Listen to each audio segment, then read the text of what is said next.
Human resource management. Hello guys, इस video में बात करने वाले हैं HRM, जिसे हम कहते हैं ह्यूमन रिसोर्स मैनेजमेंट।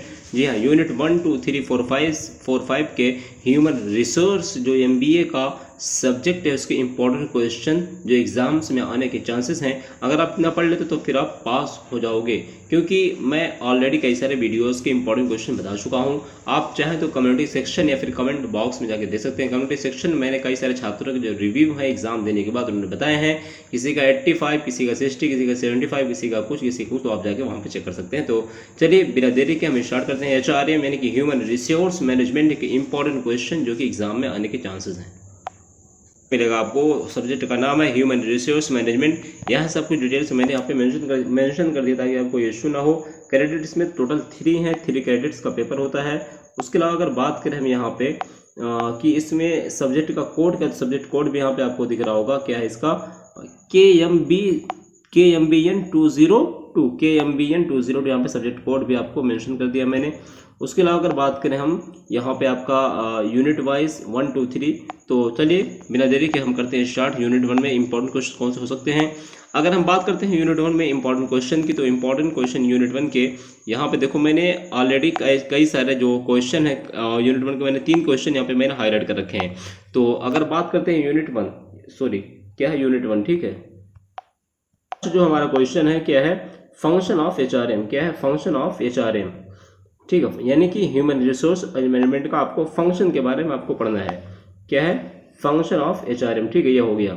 और साथ में आपको ये भी देखना है कि HRM वास HRD क्या होता है, ठीक है, HRM वास HRD, यानी HRM और HRD के बीच में अगर आप कंपेरिजन कहें तो भी गलत ना होगा कि कंपेरिजन बिटवीन HRM वास HRD, ठीक है, ये भी आपको देखना है। तो दोनों क्वेश्चन हो सकता है अलग अलग है, या फिर हो सकता है एक ही साथ में एक ही ट्यूब पूछ सकते, एक साथ पूछेगा 10 मार्क्स का आएगा, नहीं तो फिर आपका HRM अगर पूछता है, सिंगल HRD पूछता है तो फिर आपका 2 मार्क्स का आएगा, ठीक है। तो उसके बाद बात करते हैं question number 2, roles of HR manager. क्या है, रोल्स ऑफ HR मैनेजर। फिर और में है role of HR in manager and acquisition. अब देखो मैंने यहाँ पे बता दिया था कि 10 मार्क्स का आएगा, ठीक है। तो 10 मार्क्स का मतलब ये है कि लॉन्ग क्वेश्चन, आपका जितने मार्क्स बनता है 7 का, 5 का, मुझे का, ठीक है, तो वो समझिए कि लॉन्ग में आएगा, ठीक है। 10 मार्क्स हो या 2 मार्क्स हो, जो भी हो, ठीक है।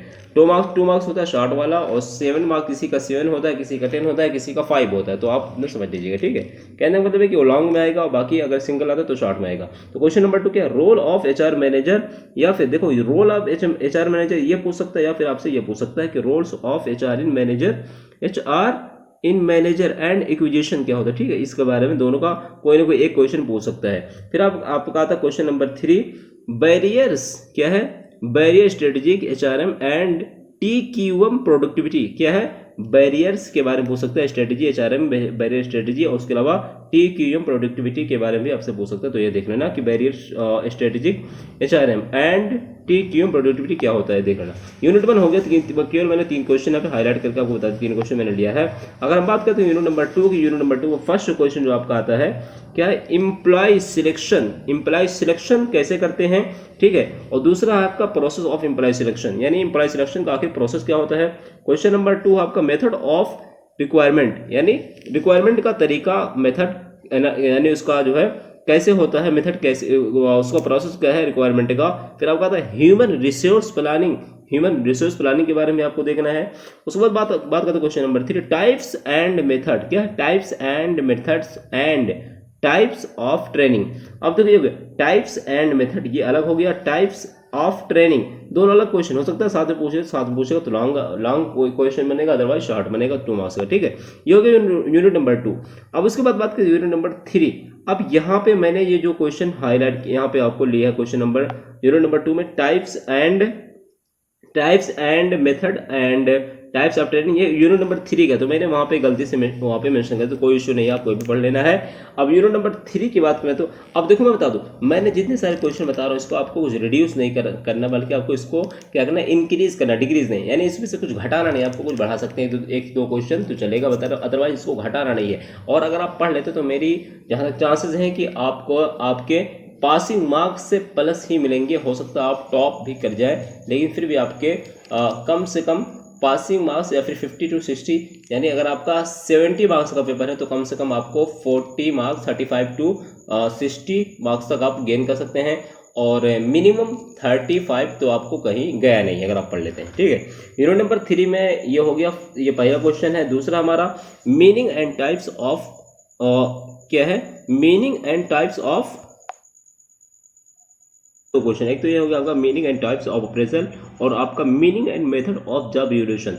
जॉब इवैल्यूएशन आज ज़्यादा इंपॉर्टेंट है, बट मैंने दोनों यहाँ पे मेंशन कर दिया है क्योंकि आपसे पूछ सकता है कि meaning and method of job evaluation, ये भी आपको देख लेना है, उसके अलावा ये भी आपको देख लेना है अप्रेजल वाला, ठीक है। बात करते हैं क्वेश्चन नंबर 3, यूनिट नंबर 3 का, प्रमोशन एंड डिमोशन क्या होता है। अब देखो प्रमोशन के बारे में इसमें 3 क्वेश्चन बन सकते हैं, प्रमोशन क्या होता है, डिमोशन क्या होता है, और सेपरेशन क्या होता है। प्रमोशन, डिमोशन, सेपरेशन, दोनों से डिफरेंस पूछ सकते हैं, दोनों का कम से कम 3-4 पॉइंट लिखने को बोल देगा, तो आपको तीनों देख लेना कि प्रमोशन, डिमोशन और सेपरेशन। बात करते हैं यूनिट नंबर 4 में, फर्स्ट क्वेश्चन क्या आपका, component and structure of employ compensation क्या है। आपको कंपोनेंट भी देखना है, उसके स्ट्रक्चर भी देखना है, एम्प्लॉय कंपोनेंट कंपेंसेशन का, ठीक है। बात करते हैं यूनिट नंबर 2 का, यूनिट नंबर 4 का question number 2, meaning of employ क्या है, meaning of employ relation and industrial selection relation, sorry, meaning of employ relation and, आपको क्या देखना है, एक तो ये हो गया मीनिंग ऑफ एम्प्लॉय रिलेशन, दूसरा आपका इंडस्ट्रियल रिलेशन, ये भी इंपॉर्टेंट, ठीक है। आपका लास्ट क्वेश्चन यूनिट नंबर 4 का जो लास्ट क्वेश्चन है, आखिरी क्वेश्चन है कि फैक्टर अफेक्टिंग एम्प्लॉय कंपेंसेशन क्या है, फैक्टर अफेक्टिंग एम्प्लॉय कंपेंसेशन। अब आपको ये सारे क्वेश्चन देखना है, इसमें से कुछ छोड़ना नहीं है, अगर आप चाहो इसमें कुछ बढ़ा सकते हो ऐसे 2 क्वेश्चन। जैसे कि अगर चौथी यूनिट की बात हो, चौथी यूनिट में आपको इसमें दिया है एम्प्लॉय इंसेंटिव स्कीम, ये भी आप चाहो तो पढ़ सकते हो, बट उतना इंपॉर्टेंट नहीं है। केस स्टडी के अगर आप चाहो कम से कम एक आध क्वेश्चन हर यूनिट से कर लेना, क्योंकि उसमें से एक क्वेश्चन पूछ सकता है, ऐसे 2 क्वेश्चन केस स्टडी के। उसके बाद बात करते हैं यूनिट नंबर 5 के। यूनिट नंबर 5 का फर्स्ट क्वेश्चन है पर्पस ऑफ एम्प्लॉय सेफ्टी, ठीक है। यूनिट नंबर 2 का है, यूनिट नंबर 5 का question number 2 cases and prevention, causes and prevention, ठीक है, कॉसेस एंड प्रिवेंशन इंपॉर्टेंट है। फिर आपका इसमें आता है क्वेश्चन नंबर 3 जो कि बहुत ज़्यादा इंपॉर्टेंट है, बेसिक प्रिंसिपल गवर्निंग क्या है, बेसिक प्रिंसिपल गवर्निंग इंडस्ट्रियल और ह्यूमन रिसोर्स केस स्टडीज़ क्या है, बेसिक प्रिंसिपल गवर्निंग और industrial human resource case studies क्या होती है। केस स्टडी का मैं फिर बता दूं, कम से कम 2 से 3 क्वेश्चन जरूर पूछेगा, तो आपको हो सकता है उसका केस स्टडी का पूछ का ऑप्शनल दे दे, दोनों का ऑप्शन दिया रहे, जैसे कि अदर भी पूछ सकता है, बट एक कम से कम 2 से 3 क्वेश्चन अच्छे से पढ़ लेना केस स्टडी का कोई भी, तो इम्पॉर्टेंट है। उसके बाद चौथा अगर बात करें नीड्स एंड लीगल प्रोविजन क्या है, needs and legal provision of employ health. अब देखो एम्प्लॉय हेल्थ से कोई ना कोई 1 से 2 क्वेश्चन पूछ सकता है, तो कम ये वाला आने के चांसेस हैं, needs and legal provision of employ health. अब मैंने ज़्यादा क्वेश्चन इसलिए नहीं लिया क्योंकि हो सकता है आपको टाइम कम बचा आपके पास, तो इसलिए आप इतना क्वेश्चन मिनिमम पढ़ के जाओगे तब भी आप पास हो जाओगे, जहाँ तक मेरा चांसेस है। लेकिन केस स्टडी का भी आपको कुछ ना कुछ क्वेश्चन जरूर पढ़ लेना है, और जो मैंने बताया इसको पढ़ के जाना ही जाना है। उसके अलावा कोई डाउट कमेंट करके पूछ सकते हैं। आपको जो अदर सब्जेक्ट या फिर अदर आपके ब्रांच है, तो आप मुझे सब्जेक्ट नेम, ब्रांच और फिर आपका एग्जाम कब बता सकते हैं, उसके इंपॉर्टेंट क्वेश्चन की वीडियोस मैं अपलोड कर दूंगा, ठीक है। यानी एएस का मैं सोच रहा हूँ, यानी एएस का आप लोग बताना कि अपलोड होना चाहिए कि यानी इसका इंपॉर्टेंट क्वेश्चन।